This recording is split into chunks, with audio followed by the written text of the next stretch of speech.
नमस्कार, सादर जय जिनेंद्र। क्षमा ब्रेकिंग जैन न्यूज प्रतिदिन प्रातः, दोपहर एवं रात्रि में देश भर से संपूर्ण जैन समाज से संबंधित सही और सकारात्मक समाचारों के लिए देखना और सुनना न भूलें। साथ में आपसे विनम्र निवेदन है कि यदि आपने इस चैनल को सब्सक्राइब नहीं किया है तो कृपया अवश्य कीजिए और शेयर और लाइक करके धर्म प्रभावना में सहयोगी एवं सहभागी बनिए। आपके अंदर इतनी गुरु भक्ति समाई है महाराज श्री, आपको देखकर के ऐसा लगता है कि साक्षात आचार्य भगवंत को हम देख रहे हैं। आचार्य गुरुदेव विद्यासागर महाराज श्री आपके रूप में यहाँ पर बैठे हो।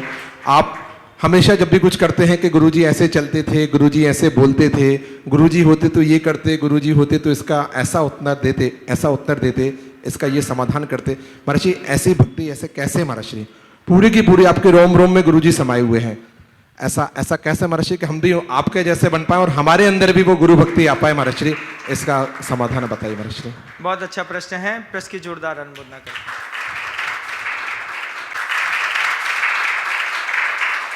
इस प्रश्न का जो जवाब है मैं दिमाग से नहीं दूंगा, दिल से देता हूं। मैं जब गुरु जी के पास आया उसके पहले मेरी प्रकृति कुछ और थी। जैसे संसार में सामान्य लोगों की प्रकृतियां होती हैं, चूंकि हम जिस क्षेत्र से बिलोंग करते हैं वो बहुत क्रिमिनल एरिया वाला क्षेत्र है। वहाँ पर मर्डर करना, हाफ मर्डर करना और दूसरी चारे के अपराध करना ये बिल्कुल सहज और सामान्य बात थी। हम जब उस क्षेत्र से इस क्षेत्र पे आए तब हमें दिखा दूसरों को मारना सरल है, अपने मन की तरंगों को मारना बहुत कठिन होता है। पहली बात मैंने देखी, दूसरों के ऊपर अधिकार जमाना, दूसरों को कसना लौकिक संसार में सरल है बंधुओं। गुरु जी को देखा तब देखा कि मैंने कैसे तरंगों को मार करके ये भगवान बन करके बैठे हैं। लोगों को इंसान दिखते थे, मुझे चूंकि मैं आपराधिक था, प्रवृत्तियां मेरी अच्छी नहीं थी, तो मुझे उनमें भगवान दिखता था। तो मैं बार बार सोचता था कि इनकी भक्ति गुरु जैसी नहीं प्रभु जैसी करनी है। तो मैंने हमेशा गुरु को भगवान समझा। फिर गुरु जी के साथ ब्रह्मचर्य व्रत लेने का मौका मिला, दीक्षित होने का मौका मिला। साथ में एक लंबा समय मैंने अपने गुरु जी के साथ गुजारा। जो लोग आज बहुत ज़्यादा ज्ञानवान हैं, मेरा क्षयोपशम ज़्यादा नहीं था, मैं ज़्यादा पढ़ नहीं पाया, मैं ज़्यादा समझदार नहीं था। जब मैं आचार्य जी के बाद दीक्षित हुआ तो दीक्षित होने पर मुझे कोई ग्रंथ समझ में नहीं आता था। आचार्य जी ने जब दीक्षा दी तो सबसे पहले धवला जय धवला पुस्तक हाथ में पकड़ा दी, कुछ नहीं आता था। जिन्हें सिद्धांत प्रवेशिका के 5वें अध्याय को बड़ी मुश्किल से मैंने याद किया। उसके बाद सिद्धांत प्रवेशिका पढ़ी, थोड़ा बहुत गुणस्थान पढ़ा, थोड़ा बहुत मार्गणा स्थान समझ में आया, उसको भी बहुत ज़्यादा समझ में नहीं आया। फिर मैंने एक दिन गुरु जी के मुख से सुना, ज्ञानी हार जाता है, भक्त जीत जाता है। आचार्य जी ने हाइको दिया था, ज्ञान चिल्लाता, आस्था झेलती, आपत्ति आने पर। तब मुझे लगा कि जो लोग ज्ञान के पीछे मर रहे हैं, इससे ज़्यादा भक्ति के पीछे मरने वालों का कल्याण जल्दी होता है। फिर मैंने अपने आप से कहा, हम सिर्फ एक की भक्ति कर पाएंगे अपनी पूरी जिंदगी में। गुरुजी जो बोलेंगे, जैसा बोलेंगे, हम उसको जिएंगे। हमने पुस्तकों को ज़्यादा महत्व नहीं दिया, हमने गुरुजी को पढ़ना शुरू किया। कैसे बोलते हैं, क्या बोलते हैं, किस तरीके का संवाद होता है, उनके अंतर जगत में क्या चलता है, उनके बहिर् जगत में क्या चीज़ें दिखाई देती हैं, वो किस चीज़ से प्रभावित होते हैं। इस बीच में कमाल हुआ, एक मुनि महाराज की मुझ पर हमेशा दृष्टि पड़ी रहती थी। उन्होंने मुझे छोटा सा संकेत दिया। उन्होंने कहा, विनम्र सागर, तुम किताब तो उठाते हो नहीं और पढ़ना तुमको भाता है नहीं, तुम एक छोटा सा काम करो। आचार्य जी जो श्लोक बोलते हैं, गुरु जी जो गाथा बोलते हैं, गुरु जी जो सूत्र बोलते हैं, सिर्फ तुम गुरु जी के मुख से निकलने वाला गाथा, श्लोक और सूत्र याद कर लो। तुम गुरु भक्ति करते हो ना, तुम बस इतना तय कर लो कि गुरु जी जो गाथा मंच में बोलेंगे वो गाथा तुमको याद होगी। हमने उनका पैर छू करके उनके सामने कायोत्सर्ग किया कि आचार्य जी को जो गाथा याद होगी वो विनम्र सागर को याद होगी, ये हम वचन देते हैं। फिर हमने आचार्य सिंह जी के मुख से कभी कोई गाथा बिना किताब के जब सुनता था तो मैं उसको 2 शब्द लिख लेता था। लिख करके फिर अभय सागर जी महाराज जी से कहता था, महाराज जी ये गाथा कहाँ पे मिलेगी। महाराज जी चूंकि ज्ञानवान थे तो वो बताते थे कि फलाने ग्रंथ की गाथा है, फलाने की है, फलाने की है। हम उस ग्रंथ को उठाते थे, सिर्फ वही गाथा याद करते थे। एक एक करके उतनी गाथा याद करी जितनी गुरु जी के मुख से प्रवचनों से निकलती थी। आचार्य सिंह जी ने एक बार कह दिया समय सार का पाठ होगा। हमको लगा गुरु जी को समय सार बहुत अच्छा लगता है, इसलिए समय सार की 450 गाथाएं याद कर ली, क्योंकि गुरु जी को पसंद है। आचार्य सिंह जी कर्म सिद्धांत की बात करते थे, मुझे समझ में नहीं आती थी। धबला पढ़ाते थे तो गोमट सार की बंद बिच्छुत्ती सत्य उदय और उदीर्णा की 125 गाथाएं याद करी। रात में खड़े होकर के, रात में 12 बजे खड़े होता था, सुबह 4 बजे बैठता था। वो मेरा टाइम था, मैंने गुरु जी के साथ रह के जिया। मैंने बस कसम खाई थी इस बात की, जो मेरे गुरु जी को आता है वो चीज़ें मेरी जुबान से, मेरे गले से निकलेगी। जब उनको लगातार एक ही किताब को मैं रोज पढ़ रहा था, वो जी गुरु जी थे, सुबह पढ़ता था, शाम पढ़ता था, रात में पढ़ता था। मैंने देखा हमारे गुरु जी ठंडी के दिनों में गुरुदेव तिलवारा घाट में बरसते पानी में जब टेम्परेचर 7 डिग्री था, तब जाकर के वो तिलवारा घाट में सन 2000 में ताजी चुनी हुई दीवारों के बीच में टीन शेड के नीचे सो गए। रात में आप आश्चर्य मानेंगे, अगर एक भट्टी जैसी सिगड़ी भी जलाएं तो कमरा गर्म नहीं हो रहा था। आचार्य जी के शरीर पूरा बर्फ के जैसा ठंडा हो गया। सुबह नहीं, रात में ही 11 बजे रात को ही उनका शरीर घिस रहे थे, हम लोग ठंडे हो गए। आचार्य सिंह जी बंद आंख से ऐसे मुस्कुराए। हमने सोचा कांप रहे हैं, कहीं छाती में प्राण न निकल जाए। उसके बाद सुबह जब धूप में गुरुजी बैठे, हमने कहा रात बहुत भयानक थी आचार्य सिंह। बोले इससे भी भयानक जानवरों की मौत होती है, कम से कम अपनी मौत नहीं हुई, उनकी रक्षा के लिए अगर एक रात बुरी निकल गई तो क्या आपत्ति की बात है। जब गुरुदेव ने ऐसा कहा तब गुरुदेव के अंतर जगत को पढ़ने का मौका मिला। आचार्य जी कैसे बाहर अपना परिचय सहन करके इतना कष्ट सहते थे और दूसरों के उपकार के लिए परोपकाराय दुहंति गावः, परोपकाराय नदस्य भावः, परोपकाराय सताम विभूति, परोपकाराय तरो प्रसूति। गुरुवर पूरी जिंदगी परोपकार के लिए जीते रहे। जब ये बात मैंने उनके साथ रह करके महसूस करी, तब मुझे ये लगा कि गुरु जी को ये पसंद है। फिर गुरु जी को जो पसंद था वो चीज़ें मैं देखता गया, लिखता गया, देखता गया, लिखता गया। धीरे धीरे धीरे करके आचार्य सिंह जी के शब्दों के पीछे के अर्थ अपने आप पकड़ में आने लगे। आपने कभी वो फूल पत्ती वाला एक 3D वाली पोस्टर देखा होगा, जिसमें फूल पत्ती होती है और अंदर गौर से कंसंट्रेशन करने पर भगवान जी की प्रतिमा महावीर स्वामी की दिखाई देती है। ऐसे ही जब बहुत दिनों तक मैं आचार्य सिंह के बाहरी रूप को देखता रहा, बाहरी रूप को देखते देखते देखते एक दिन मुझे गुरु जी का अंतरंग वाला रूप दिखा, जो सही में बच्चे जैसा दिगंबर था और सिर्फ अपने गुरु की भक्ति कर रहा था। उनका एक ही उद्देश्य रहता था कि मेरे गुरु ज्ञान सागर जी महाराज जो मुझसे बोल के गए हैं, मैं उसको पूरा कर सकूं। ये भक्ति मैंने उपहार समझ करके अपनी मुट्ठी में बांध ली कि गुरुदेव जब आप अपने गुरु की भक्ति करके आसमान हो सकते हैं, तो मैं आपकी भक्ति कर करके कुछ तो तिनका जैसा तो दुनिया में बन ही सकता हूं। मैंने अपने गुरु जी की भक्ति करी और कुछ भी नहीं किया। मैंने आज तक कभी किसी को ठगा नहीं, कभी किसी के साथ धोखा नहीं किया। मेरे साथ रहने वाले हर आदमी जानता है, अगर कोई मेरे परिसर के आसपास मुझसे जुड़ के रहता है, मैंने कभी उसको तकलीफ नहीं होने दी। हर चीज़ की उसको मैंने हमेशा सुविधा दी। आचार्य सिंह जी से सीखा। आज भी गुरु जी की भक्ति करता हूँ, आज भी लोगों से कहता हूँ, क्योंकि मेरे गुरु हैं, मैंने उनको 20 साल देखा है। तो जिन लोगों के मन के अंदर थोड़ा बहुत भी आचार्य सिंह को लेके भाव होता है, उनके बीच में भाव जगाता हूँ और कभी किसी की बात का बुरा भी नहीं मानता। जैसे कहीं भी जाऊँ, आचार्य सिंह की अभी आज गुरुजी नहीं है, आज गुरुजी नहीं है तो उनकी समाधि बन जाए, ऐसे मेरा भाव है। बनाने वाले लोग हैं।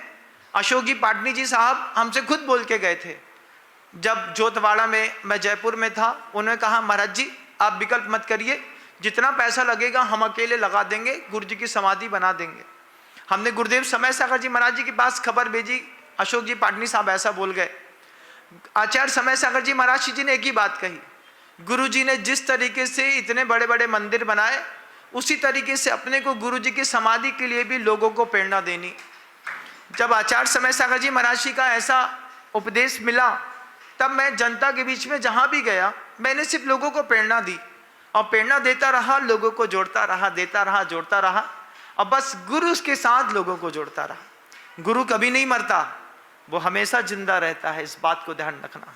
वो जिस धरती से अपनी नश्वर देह को छोड़ते हैं, उस धरती के परमाणु सूरज के जैसे प्रखर और पुंजमान रहते हैं। मैं इस बात को महसूस करता हूँ। आचार्य शांति सागर जी महाराज सिरोही के एक मंदिर में समाई करके उठे थे। आज भी सिरोही के उस मंदिर में जाकर के उस स्थान पर बैठ कर के आप ध्यान करिएगा, आपका इतना जल्दी मन लगेगा घंटों ध्यान के लिए, क्योंकि वो तपस्वियों का निसद्ध का स्थान है। इस बात को हम समझते हैं, इसलिए हम लोगों को जोड़ते हैं। गुरु भक्ति क्यों करते हैं महाराज? गुरु भक्ति संज मेड़े तरंती संसार सायरम घोरम। पूरी दुनिया में गुरु भक्तों की अपना जलवा रहा है। मैं सोचता हूँ इस बात को, मैं जिस दिन मर जाऊंगा, इस दुनिया को छोड़ के चला जाऊंगा, आज नहीं तो कल, कल नहीं तो परसों, 10, 20, 50 साल बाद, जब भी देह छूटेगी, जब भी मैं मिट्टी में मिलूंगा, मेरी राख को देख करके भी लोग बोलेंगे कि ये इंसान 50 साल तक सिर्फ अपने गुरु के लिए जिया है और किसी चीज के लिए नहीं जिया, और मैं इसको जीता रहूंगा। मेरी भक्ति दुनिया में कोई नहीं खरीद सकता, किसी कीमत में खरीद नहीं सकता, क्योंकि हम बिकने के लिए बाजार में नहीं आए, हम सिर्फ भक्ति करने के लिए आए। और हम सिर्फ मुंह जमानी वाली भक्ति नहीं करते, हम करके दिखाते हैं। कई लोग हैं गुरु जी का सिर्फ नाम लेते हैं, लेकिन आचार्य महाराज के द्वारा स्थापित किसी भी प्रकार के जो बातें हैं, प्रकल्प हैं, उसको गतिमान करने में वो बिल्कुल तटस्थ रहते हैं। हमको क्या करना है, ये भक्ति नहीं है। एक अच्छा पुत्र अपने पिता के व्यवसाय को 4 गुना करता है, तो एक अच्छा शिष्य अपने गुरु के द्वारा स्थापित किसी भी अधूरे कार्य को पूरा ना करे तो काहे का शिष्य है? उसने तो सिर्फ गुरु का फायदा लिया है, उसने कभी गुरु को फायदा दिया नहीं। मैं चाहता हूं कि मेरी मिट्टी भी मेरे गुरु जी के काम आएगी, इसलिए मैं अपने गुरु जी की भक्ति करता हूं। और बंधु ध्यान रखिएगा, कभी बुरा नहीं लगता विनम्र सागर को, कभी भी। कई लोग आते हैं, कई लोग पीठ पीछे उल्टी बात भी करते हैं। कई बार लोग कहते हैं आ गए विनम्र सागर पैसा मांगने के लिए। आप इस चीज को गौर से देखिएगा कि जब कभी भी मैंने किसी से दान की बात करी भी है, मैंने सिर्फ उसको गुरु जी की समाधि से या फिर प्रतिभा स्थली से या किसी मंदिर से जोड़ा है। मैंने कभी नहीं कहा कि आप इस बैंक अकाउंट में इसकी फायदे के लिए कुछ डाल दो। मैंने कभी अपने व्यक्तिगत लाभ की बात नहीं करी, क्योंकि मेरे व्यक्तिगत लाभ को संभालने वाले बहुत सारे लोग हैं इस दुनिया में। बहुत सारे लोग हैं, ऐसे भक्त हैं करोड़पति, जो मैं कहता हूँ वो मुझको कहने से पहले ही पूरा कर देते हैं। इसलिए मुझे अपने जीवन के लिए कुछ नहीं चाहिए। हम लोग खानदानी घर के बड़े घर के लड़के हैं, और हमारे घर में सब था। जितना आपके घर में मेहनत करके पाते हैं ना आप लोग, इतना हमारे घर में हमारे पैदा होने के साथ था। हमको प्रभु ने घर में भी बहुत दिया, घर से निकलने के बाद तो प्रभु ने जो बौछार करी और जो गुरु दिए वो आसमान है बंधु, आसमान है। आप कहें कि मैं गुरु की भक्ति ना करूं तो बताओ मैं क्या करूं? क्या मैं किताबें पढ़ करके लच्छेदार बातें कह करके लोगों को ये बताऊं कि मैं ज्ञानवान हूं? मैं ज्ञानवान होने से ज़्यादा गुरु भक्त कहलाना पसंद करूंगा। ये आइडेंटिटी मुझे बहुत अच्छी लगती है, मैं इसी के साथ जीऊंगा। आपको लगे आप भी हमारे साथ जिएगा। ध्यान रखिएगा, जब कभी भी आप किसी अच्छे गुरु का साथ पकड़ेंगे, वो गुरु जब भी आपकी किसी मंच में प्रभावना करेगा, दुनिया आपको देखने के लिए आएगी। इस बात को ध्यान रखिएगा। कौन है वो, कौन है जिसकी विनम्र सागर अपने मुख से तारीफ करते हैं? कोई मेरे मुंह से निकल गया ना तो उसके दिन भी बदलने में देर नहीं रखते, क्योंकि जितनी शक्ति राम की है उससे ज़्यादा शक्ति तो अंगद के पास भी थी। हम गुरु के हनुमान नहीं है, हम तो गुरु के अंगद हैं, छोटे से बंदर हैं उस सेना के, लेकिन कमाल करना जानते हैं। इस बात को हमको बहुत अच्छे से पता है और हम करते रहेंगे। बंधुओं, आप सबसे निवेदन है, आपको लगे गुरु भक्ति कैसी करनी है तो आचार्य विद्यासागर जी महाराज जी का वह समर्पण अपने गुरु ज्ञान सागर जी महाराज जी के प्रति देखिएगा। गुरुदेव समय सागर जी का समर्पण आचार्य विद्यासागर जी के प्रति देखिएगा। और थोड़ा बहुत अगर आप मुझ में भी देख पाए तो देखिएगा। कभी आप सोचिएगा कि इतना सुनने के बाद भी ये साधु मुस्कुरा करके काम करते रहते हैं, कैसे करते रहते हैं। ये आपकी बात से फर्क नहीं पड़ता, फर्क पड़ता है इस बात से कि जिसके लिए काम करते हैं वो क्या सोचते होंगे। आप क्या सोचते हैं इससे क्या फर्क पड़ता है ना।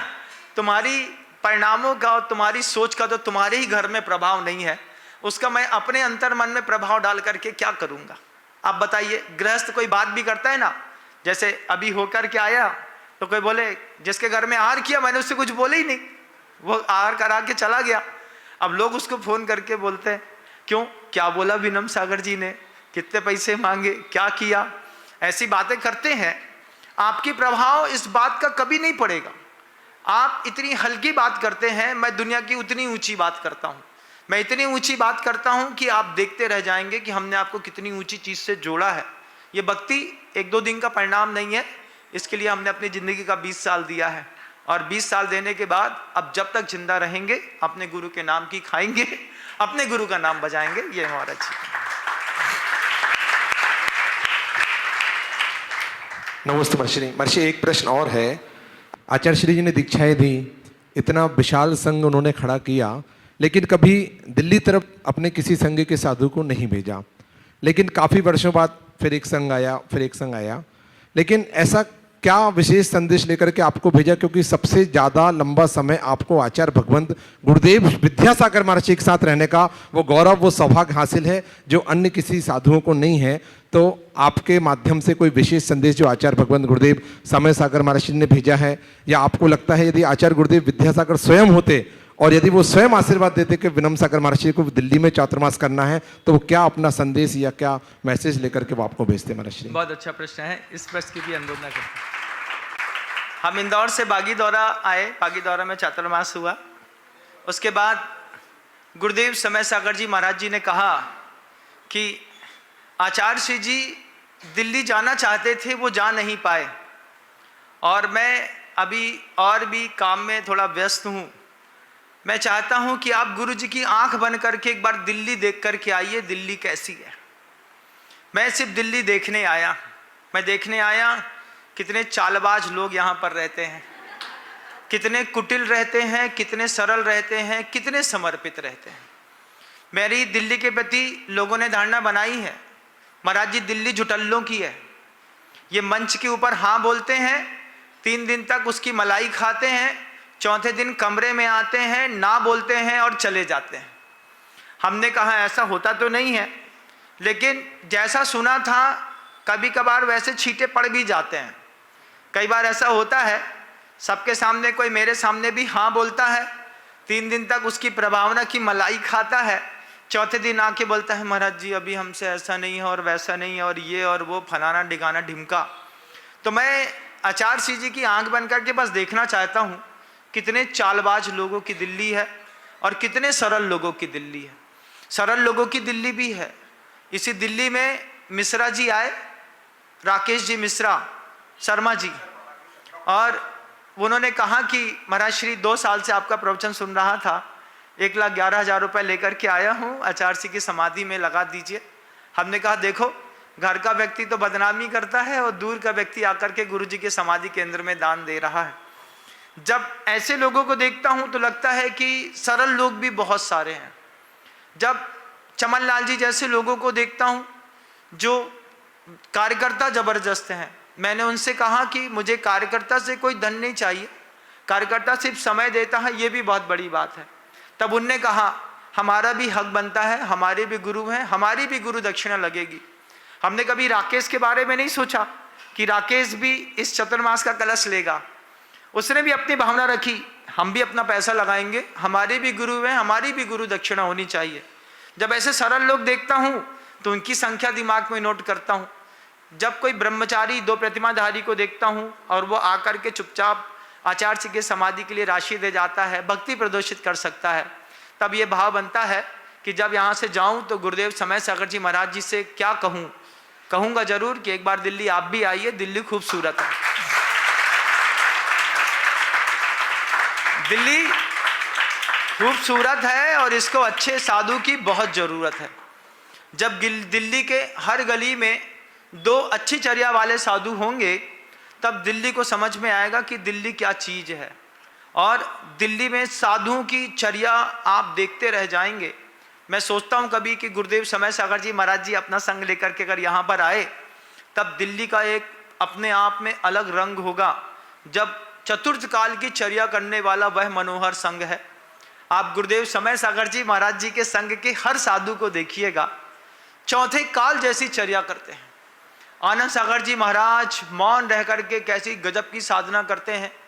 विनीत सागर जी की महाराज की देह ही उनकी साधना का प्रमाण पत्र देती है। चंदा प्रभु महाराज जी की साधना अपने आप में विश्व विख्यात है। जो नए नए मुनिराज अभी दीक्षित हुए हैं, आंख तक नहीं उठाते, क्या सूखी दाल रोटी खा करके और अपनी साधना में लगे हैं। ऐसा निर्मल संघ जब दिल्ली में आएगा, तब दिल्ली की पवित्रता और अच्छी बढ़ेगी। मैं तो सिर्फ देखने आया हूँ कि हमारे गुरु जी को दिल्ली आना चाहिए कि नहीं आना चाहिए। 4 महीने में मन बनाऊंगा और फिर जाकर के गुरु जी को बताऊंगा कि गुरु जी दिल्ली में मैं ये देख करके आया हूँ, और यहाँ से जितने रत्न बटोरूंगा उनको भी अपने गुरु जी के पास भेजूंगा। उनको बताऊंगा ये वो इंसान है जो पहली बार मिलने पर गुरु जी के नाम पर अपने परिवार का इतना बड़ा समर्पण सामने रख के गए। रोज मैं एक नई कहानी देखता हूँ, रोज मेरे साथ एक नई कहानियाँ होती हैं। मैं रोज एक नए अनुभव के साथ जीता हूँ। ये सारे अनुभव इकट्ठे होंगे, फिर दिल्ली से जाकर के गुरु जी के आने की भूमिकाएं तय होंगी। उसके लिए हम यहाँ पर आए हैं और उसका आनंद ले रहे हैं।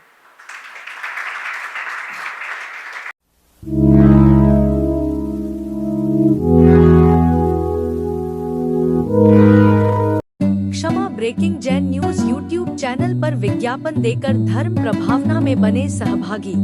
विज्ञापन देने हेतु संपर्क कीजिए मोबाइल नंबर 9026900740 एवं समाचार एवं वीडियो भेजने हेतु WhatsApp number 9335236222। Kshama breaking Jain news YouTube channel देखने के लिए आपको बहुत बहुत धन्यवाद। सादर प्रणाम, सादर जय जिनेंद्र।